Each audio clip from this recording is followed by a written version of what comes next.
Espace TV, le 22h.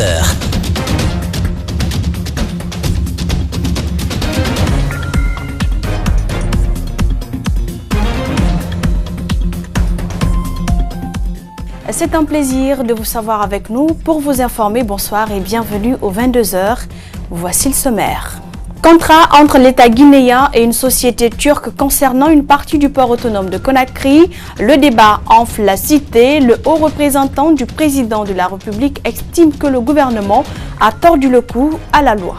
La fête de Tabaski, c'est la semaine prochaine, fête au cours de laquelle les musulmans sont appelés à immoler un mouton, un signe de sacrifice. Pas sûr que cela soit possible pour tout le monde, les prix des caprins ne sont pas abordables. En interactualité, un an déjà depuis les attentats qui ont fait 16 morts à Barcelone et Cambrils, l'Espagne rend hommage aux victimes sans toutefois mettre de côté les divisions sur l'indépendance de la Catalogne.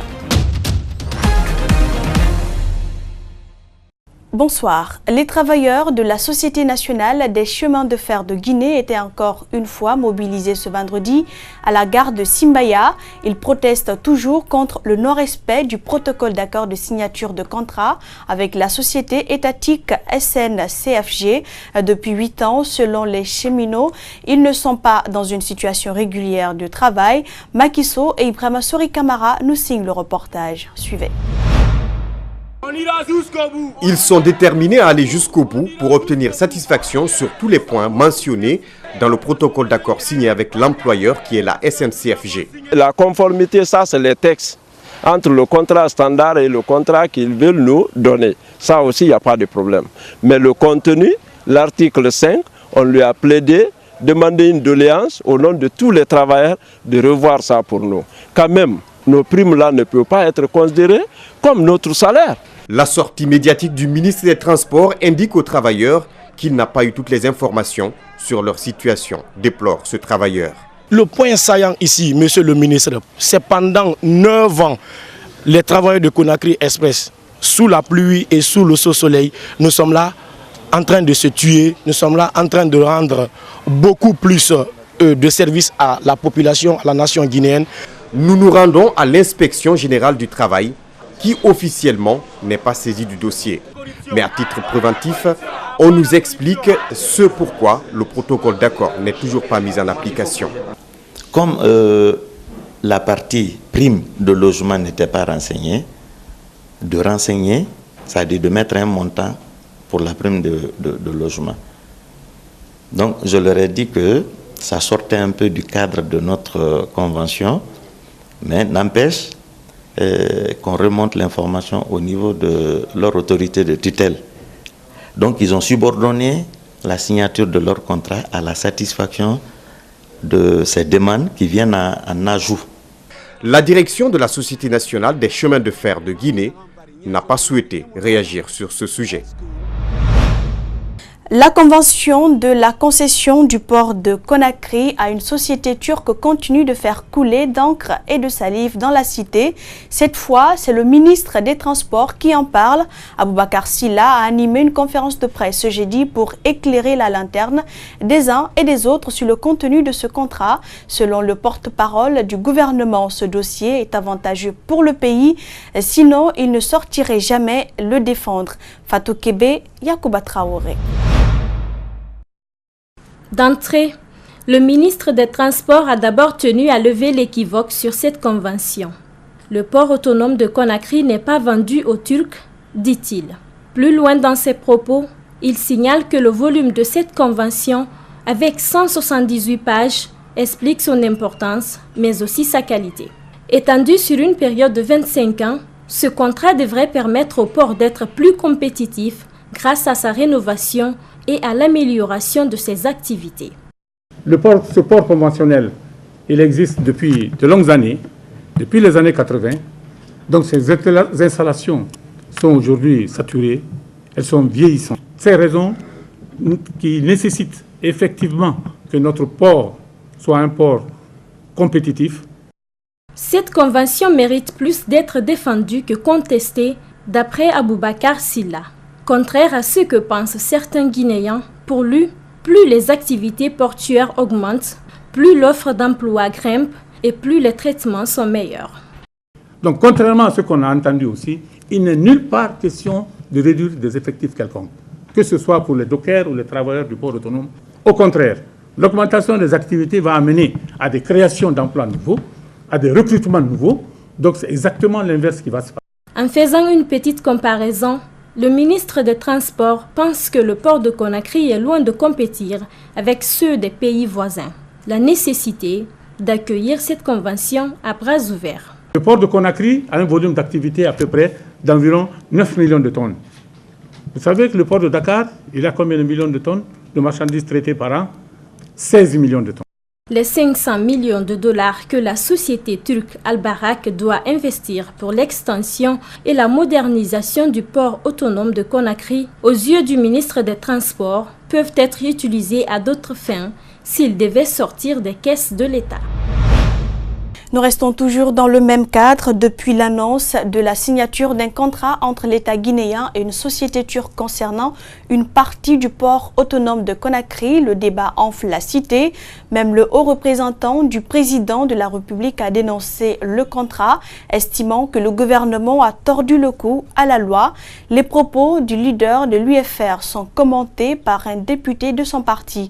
Je propose les explications de Mamadou Sadio Baldé et Abdoulaye Kamara. C'est un contrat de toutes les polémiques, de tous les risques, diraient certains, aussi bien pour les employés que l'investisseur lui-même. L'État peut se frotter les mains pour un moment, mais il risque gros, souligne le président de la commission communication. Ça paraît très, très dangereux de s'engager, d'engager tout le pays dans ce cadre-là. Et sinon, il y a des risques qui peuvent arriver, même pour les investisseurs. Parce que le problème, c'est que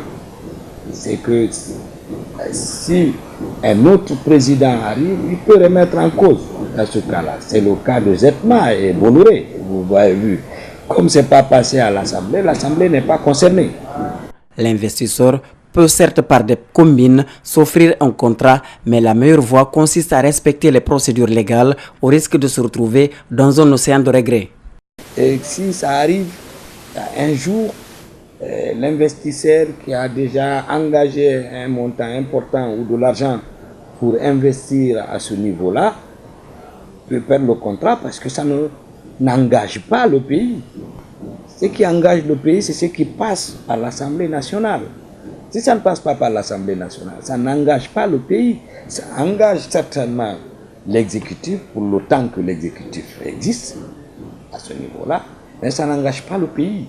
Aujourd'hui, la représentation nationale a deux regrets majeurs, protéger les emplois et faire éviter un procès contre l'État guinéen dans le futur. Le mieux, propose le député, est de rectifier le tir avant qu'il ne soit trop tard. Donc, à notre avis, c'est important de passer ce contrat pour examen au niveau de l'Assemblée et apporter les critiques nécessaires afin de garantir non seulement l'investisseur, mais garantir l'État guinéen. Le président de l'UFR, à travers une sortie, a indiqué que le dossier devrait être traité par l'Assemblée nationale avant toute signature. La consolidation de la paix et l'importance du dialogue au centre des échanges ce vendredi au siège de la CANEG. Le président de la Convention des acteurs non étatiques de Guinée a conféré avec les hommes de médias sur les risques de violence qui pèsent sur certains pays africains. Mariam Fodé Camara, Djibril Kaba Camara pour le compte-rendu. Cette conférence de presse rentre dans le programme de sensibilisation de l'ONG African Crisis Group sur les risques de crise qu'elle organise dans certains pays africains. Une occasion pour le directeur exécutif d'appeler les Guinéens à promouvoir le dialogue.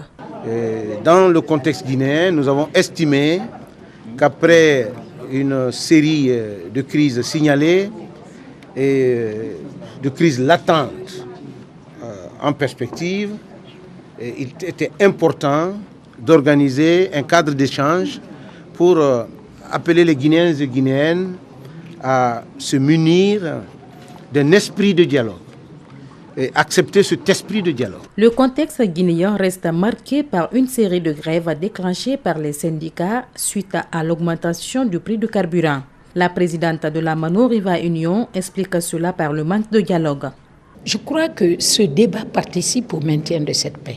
Plus nous allons nous parler entre Guinéens, plus nous aurons peut-être une meilleure compréhension des problèmes auxquels nous sommes confrontés. Et moi, je pense que la situation telle qu'elle est aujourd'hui, il faut que nous profitions de cette accalmie qui existe pour plus parler.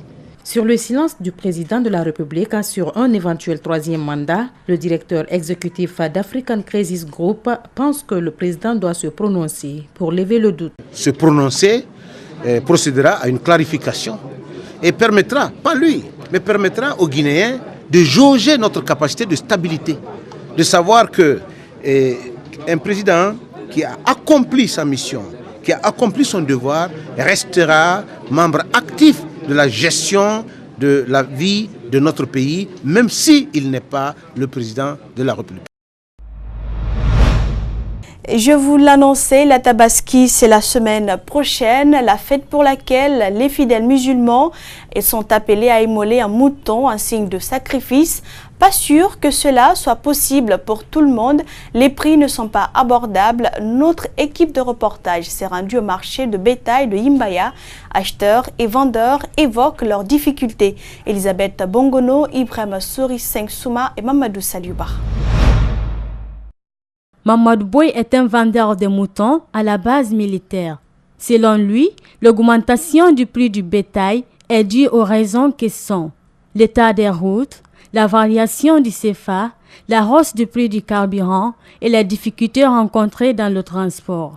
L'affaire des barrages, de la mauvaise route. Vous savez que l'animal, dès que tu le mets dans un camion, il faut aller sur vite. Parce que c'est quelqu'un qui vit, c'est quelque chose qui vit. Donc parfois nous retardons. Il y a eu cette année, un de nos camions, qu'on a perdu tous les moutons qui étaient dans les camions. Problème de pont de l'UNSA.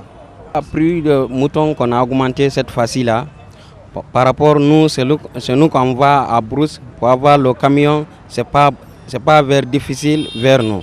Pour avoir, même si tu as le camion aussi, tu auras trop de fatigue par rapport vers nous pour le pont à l'INSA. Maintenant, cette fois-ci là, l'essence aussi, on a augmenté. Des prix sont jugés chers par des clients que nous avions rencontrés. C'est le cas de Youssouf Gallo qui est venu acheter un mouton qu'il va immoler le jour de la fête. Par rapport à l'année dernière, vraiment le prix n'est pas abordable. Compte tenu le revenu actuel des Guinéens, par rapport au marché, vraiment ça ne va pas. Donc je suis désolé, je dois acheter plus de 5 moutons, mais avec les prix que j'ai trouvés au marché, bon, on m'a dit 2 millions, 1 750 000, 1 800 000. Oui, donc par rapport à l'année passée, c'était 1 200 000, 1 300 000. La question qu'on se pose est de savoir, est-ce que tous les citoyens pourront acheter les moutons à plus d'1 million ?